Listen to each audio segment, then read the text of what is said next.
आपके अंदर भी जो आप चट्टान बने बैठे हैं, योगाभ्यास वही सब काम करेगा कि आपको काट करके आपके फालतूपन को, आपके अंदर के देवता को बाहर निकाल देगा। ऐसा नहीं करेंगे तो फिर परिस्थितियां आपको गढ़ेंगी। परिस्थितियां क्या गढ़ेंगी कि आपकी उस चट्टान के अंदर से एक शैतान का रूप प्रकट कर सकती हैं, क्योंकि वैसी धूल मिट्टी गिरती जाएगी, एक आकृति बन जाएगी आपकी, डराने वाली आकृति बन जाएगी। मतलब जिस जमीन में आपने कुछ बोया नहीं तो झाड़ झंकाड़ उगने का मौका आप दे रहे हैं। अगर आप खुद को नहीं कुछ अच्छा बनाते हैं तो बुरा बनाने के लिए परिस्थितियां बाहर की अपने आप काम करेंगे और वो बना ही देंगे। या तो आप अच्छा कुछ बोइए अपने अंदर, या फिर अपने अंदर झाड़ झंकाड़ वो सब उगने दीजिए। और फिर वहां आकर कौन बैठेंगे? झाड़ झंकाड़ जहां उग गए वहां विषैले जीव जंतु आकर के बैठेंगे। बस वैसे समाज, वैसे आप बन जाओगे, वैसे लोग आपके आसपास इकट्ठे हो जाएंगे। इसलिए ये ध्यान और या योगाभ्यास, ये भगवान की तरफ चलने की जो भी विधियां हैं, वो उनकी इसलिए जरूरत है कि आप खुद के अंदर छिपे हुए महान व्यक्तित्व को प्रकट कर सकें। एक सामान्य काम करते हुए आप दुनिया में जी रहे हैं, लेकिन एक असामान्य विशेष कार्य करने वाले आप बन सकें। इसके लिए आपको चाहिए कि आप भगवान से जुड़ने के लिए कार्य करें। ग्रंथों में अलग अलग तरह से समझाने की चेष्टा की गई। भागवत महापुराण को हम पढ़ते हैं तो वहाँ पर योग युक्त होने की और इस तरह से परमात्मा के भक्त होने की कहानी लिखी हुई है। और उन कहानियों में, क्योंकि सामान्य जनों को, जो सामान्य बुद्धि वाले लोग होते हैं, उन्हें फिर किसी न किसी कहानी के माध्यम से समझाने के लिए पात्र सामने होते हैं, उन पात्रों की चर्चा की जाती है। तो अम्बरीश की कहानी ऐसी कहानी है जो भगवत भक्ति को प्राप्त हुए, परम भागवत हो गए। तो उनकी विशेषता क्या थी? उन्होंने, राजा अम्बरीश ने सर्वप्रथम अपने मन को भगवान में स्थिर किया, भगवान के हो गए। पहला काम क्या किया? मन भगवान को दिया। गीता में जिसको श्री कृष्ण कहते हैं मन मना भव, या जिसको कहते हैं मय्येव मन आधस्व, अपना मन तुम मुझ में लगा दो। तो उन्होंने यही किया, पहले अपना चित्त भगवान को दे दिया। इसलिए कृष्ण भगवान के लिए एक शब्द का प्रयोग सामान्य भाषा में लोग करने लग गए, वो चित्त चोर है। अब ये शब्द का प्रयोग थोड़ा विचित्र लगता है, लेकिन इसका भाव देखिए क्या है कि वो इतने अद्भुत आकर्षण से युक्त हैं कि चित्त को चुरा लेते हैं, अपना बना लेते हैं। तो या तो उनके आकर्षण में आप बंध जाएं, या फिर आप खुद उनके प्रति समर्पित होकर के अपना चित्त, अपना मन भगवान को दे दें। तो अम्बरीश राजा ने यही किया कि पहले तो अपना मन भगवान में लगाया। मन भगवान में लगा लिया तो मन में विचार भगवान के, भगवान के विचार, भगवान की कल्पना, भगवान का चिंतन मनन, ये सब चला। तो फिर उन्होंने कहा कि इतने से बात नहीं बनेगी। फिर उन्होंने अपनी वाणी को भगवान में लगाया। गुण कथन करना, जपन करना, भजन करना, भगवान के लिए अपनी वाणी समर्पित कर दी। इस वाणी में प्रभु को स्थापित करता हूँ। और अब वाणी भगवान को दे दी तो फिर इसमें किसी के लिए अपशब्द नहीं और किसी और का गुणगान नहीं। गुणगान करना है तो अपने प्रभु का करना है। तो अपनी वाणी भगवान को दी। उसके बाद उन्होंने कहा कि अब मन भगवान का हो गया, वाणी भगवान की हो गई, तो हाथ भी भगवान के हुए। तो सेवा कार्य जो है हाथों से हमें करने हैं, और हाथों से सेवा कार्य करने हैं तो फिर मन से विचारें और हाथों से करें। कि कौन से कार्य करने से मेरा रब, मेरा भगवान मुझसे प्रसन्न होता है। और फिर उन्होंने कहा कि सेवा कार्यों में तो हाथ लग गए, लेकिन अब आंखें, ये भी तो भगवान की होनी चाहिए। जहां देखूं वहीं उसकी लीला नजर आए, जहां देखूं वहीं मेरे परमात्मा की महिमा महसूस हो। तो दो चीजें शुरू कर दी उन्होंने। एक चीज हो गई कि बाहर देखें तो पर्वत को देखें, नदी को देखें, फूलों को देखें, घाटियों को देखें, जंगल को देखें, खेतों को देखें, उगती फसल को देखें, बहती हुई हवाओं के झकोरों को महसूस करें। तो हर चीज में उनको लगे कि मेरे परमात्मा की अद्भुत लीला है, और उस लीला का दर्शन करके रोमांचित होने लग गए। तो मन भगवान को दिया, वाणी भगवान को दी, हाथ भगवान की सेवा कार्य में लगा दिए, अब आंखें भी भगवान के कार्यों में लगाकर भगवान को अर्पित कर दी कि ये आंखें मेरी नहीं, मेरे भगवान के लिए हैं, उसकी लीला का दर्शन करें। तो अब उसके बाद बात आई कि ये कान, ये भी तो उसके हैं। तो उन्होंने अपने कानों को कहा कि क्या सुनना पसंद करते हो, अपनी तारीफ? नहीं, अब तारीफ उस भगवान की, तुम्हारी तारीफ नहीं। अब महिमा सुननी है तो भगवान के, तो सत्संग में अपना मन लगाया और कान उधर लगा दिए। तो जैसे किसी बहरे आदमी को भी अपने मतलब की बात सुनाई देती है, इस तरह से उनको प्रभु की चर्चा पसंद आने लग गई। तो इसको कहते हैं कि व्यक्ति भगवदमय हो रहा है,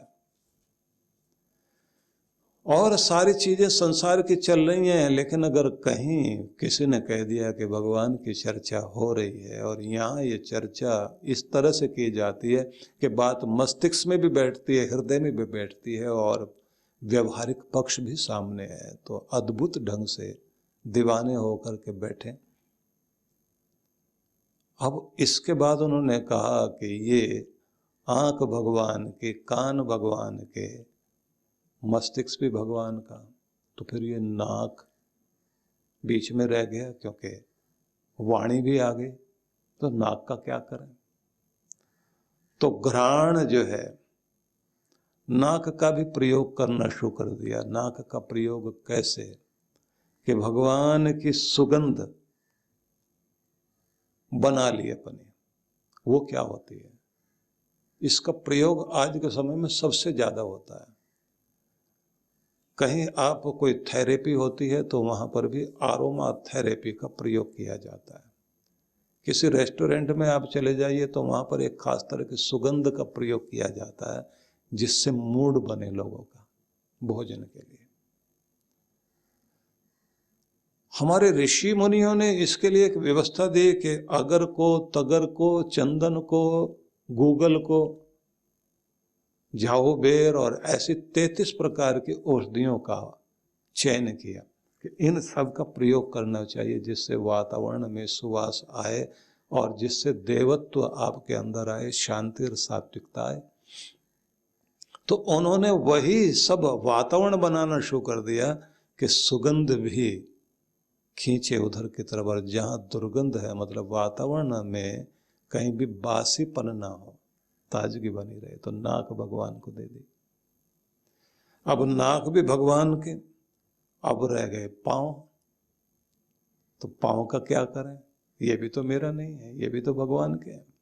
तो अपने पांव को तीर्थों में जाने के लिए, महान पुरुषों के तरफ जाने के लिए अब बात आई कि इस पूरे शरीर को भगवान का बना दिया, लेकिन गर्दन में समस्या है। कहते हैं ना कि घर में जो पति है वो तो हेड है, पति को कहा जाता है वो हेड है, लेकिन पत्नी क्या है? बोले वो गर्दन है।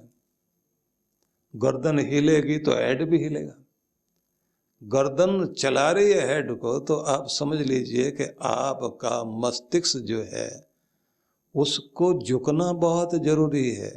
तो गर्दन झुके कि झुको ए हजरत तालिब, दरे हबीब है, ये परमात्मा का दर है। यही है वो दर जहां सर झुकाए जाते हैं। और यही आपको अपना सिर झुकाना। तो उन्होंने तीर्थों में जाना और भगवान को साष्टांग प्रणाम करना शुरू कर दिया। अंदर भक्ति की लहरें शुरू हुई। जहां बैठ जाए वहीं ध्यान लग जाए तो चलता फिरता स्वरूप उनका एक सच्चे भक्त का हो गया। अब उसका परिणाम ये हुआ कि उन्हें हर जगह भगवान की अनुभूति होती है, भगवान के दर्शन होते हैं, भगवान चित्त में भाव आते हैं और अंदर अनुभूति होती है। तो इस स्थिति में उनके कार्य कैसे हो गए? दिव्य कार्य, डिवाइन एक्शन। अब दिव्य कार्य जिसके द्वारा हो रहे हैं तो वह देव पुरुष हो गया।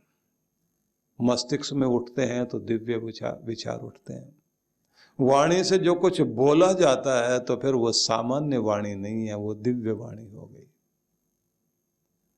हर चीज में दिव्यता आ गई, दिव्य मन हो गया, दिव्य वाणी हो गई, दिव्य कर्म हो गए, दिव्य चक्षुओं के द्वारा देखने की नजर बदल गई। अब ऐसा व्यक्ति कहीं बैठता है तो दूसरों को भी शांति मिलती है, दूसरों पर भी कुछ अलग ही तरह से कृपा होने लग जाती है। और ऐसे लोग जब अपने ध्यान में बैठते हैं तो ये बात ध्यान रखना, योग युक्त हुआ व्यक्ति, उसका पूरा ध्यान होता है कि अपनी रीढ़ से ऊर्जा को उठाकर अपने इस आत्मलोक में लेकर आए, आज्ञा चक्र में लाएं, और यहाँ से फिर जहाँ परमात्मा की कृपाएं बरस रही हैं, जिसको कबीर साहब ने उलट बांसियों में कहा और बड़ा अद्भुत कहा कि बरसे कंबल भीजे पानी। अब समझना बड़ा मुश्किल है, कंबल बरस रहा है और पानी भीग रहा है। तो कबीर ने इसको बहुत अच्छे से कहा कि सहस्र कमल दल वाला भाग है ये सहस्रार चक्र, जो आपका रिसीवर भी है और ट्रांसमीटर भी है, जहां से आपकी भाव तरंगे दुनिया भर में जा रही हैं। किसी को आप प्यार से याद कीजिए, या तो उसका फोन आएगा या फिर दिन में कहीं ना कहीं मिल जाएगा आपको, या मैसेज आ जाएगा, क्योंकि तरंग आपने भेज दी। किसी को दुश्मनी से याद कर रहे हैं तो वो भी बैठा बैठा वहीं सुलगता रहेगा। वो उधर से आपको शत्रुता की तरंगे भेज रहा है, इधर आपकी चल रही हैं, दोनों की टकरा रही हैं, दोनों का बैर बढ़ता जा रहा है। तो बरसे कंबल, तो ये सहस्र दल कमल जब बरसता है तब अंदर से पानी भीतर गिरता है, और वो जो भीतर गिर रहा होता है वो परमात्मा का प्रेम गिर रहा होता है, और उसमें जो है आत्मा भीग रही होती है, जीवन भीग रहा होता है। आपके शरीर में 72% तो पानी है, वही तो आपका जीवन है। तो जब परमात्मा बरसता है आपके अंदर, आपका जीवन भीग जाता है। उससे भीगना क्या है, उसकी कृपाओं से ऐसा भीग जाता है कि चारों तरफ परमात्मा की अनुभूतियां होने लग जाती हैं। अद्भुत खेल है ये भगवान का। एक जगह कबीर साहब ने एक और कमाल की उलट बांसी लिखी। हालांकि वो लिखते पढ़ते नहीं थे, लेकिन जो बोलते थे तो वो लिखने वाले लिख रहे थे। चींटी के पग हाथी बांधा। और चींटी का पांव कितना बड़ा और उसमें से हाथी बांध दिया जाए। लेकिन वो समझाना चाह रहे हैं कि भारी शरीर सूक्ष्म चींटी जैसी आत्मा के पांव में बांध दिया है भगवान ने। आत्मा कितनी बड़ी, इतनी चींटी भी उसका भी एक आकार है। आपके सिर के बाल की मोटाई का 10,000वां एक हिस्सा जो होता है, उसको श्वेताश्वेतर उपनिषद में कहा है कि इतनी छोटी सी चिंगारी है आपकी आत्मा की जो यहां है। अब इतनी छोटी सी चींटी से, कबीर कह रहे हैं चींटी के पांव से चींटी का पाँव भी कितना छोटा होगा कि उससे एक हाथी बांध दिया, मतलब हाथी जैसा शरीर बांध दिया। ये कमाल है भगवान का। भारी शरीर से सूक्ष्म चींटी जैसी आत्मा को जिसने बांध दिया है, ये खेल भगवान का है। तो कहा गया है कि जब कोई योगी, कोई ध्यानी साधना में चलता है तो अपने आप को, अपनी चेतना को सहस्रार तक लेकर जाता है और वहाँ भीगता रहता है परमात्मा से, जिसको कहते हैं, एक पंक्ति और बड़ी अद्भुत है कि जो सुलगे तो बुझ गए, जो बुझे तो सुलगे नाही, रही मन दाहे प्रेम के, बुझ बुझ के सुलगाए। इस पर चर्चा करेंगे हम लोग कल, कि अंगारे जल जाते हैं और जल करके बुझ जाते हैं, राख हो जाते हैं, लेकिन एक चीज ऐसी भी है कि बुझने के बाद फिर जल उठती है। वो क्या चीज है, उसके बारे में चर्चा होगी। तो आप सबको बहुत बहुत शुभकामनाएं हैं। सद्गुरु श्री सुधांशु जी महाराज द्वारा मानव सेवा को समर्पित संस्था विश्व जागृति मिशन वर्ष 1991 से धर्म, समाज एवं मानवता की सेवा में संलग्न है। यह संस्था 90 मंडलों, सेवा केंद्रों के माध्यम से न केवल भारत अपितु देश के बाहर अनेक देशों में सेवा के कार्य कर रही है। दिल्ली में करुणा सिंधु धर्मार्थ अस्पताल एवं फरीदाबाद के आरोग्य धाम अस्पताल में लाखों जरूरतमंद रोगियों का उपचार व ऑपरेशन किया गया है। अनाथ गरीब बच्चों के लिए सूरत में अनाथाश्रम, दिल्ली एवं कानपुर में गुरुकुल, फरीदाबाद में ज्ञानदीप विद्यालय, झारखंड के रुक्का खूंटी गांव में आदिवासी बच्चों के लिए 2 पब्लिक स्कूल समेत दिल्ली में उपदेशक महाविद्यालय भी बनाया गया है। इन शैक्षणिक संस्थाओं में लगभग 2500 बच्चों को शिक्षित व संस्कारित किया जाता है। दिल्ली के आनंदधाम आश्रम में जहां वृद्धाश्रम एवं वानप्रस्थ संचालित हैं, वहीं आश्रम की कामधेनु गौशाला में 125 गौओं की सेवा की जाती है। कामधेनु गौशाला की तरह ही देश के प्रमुख नगरों में 7 अन्य गौशालाएं भी संचालित हैं। साथ ही पूजा पाठ, यज्ञ अनुष्ठान से लोगों में धार्मिक भावना जागृत की जाती है। गरीब जरूरतमंद महिलाओं को सक्षम बनाने के लिए जहां कई तरह के प्रशिक्षण दिए जाते हैं, वहीं गरीब कन्याओं के विवाह में सहयोग भी किया जाता है।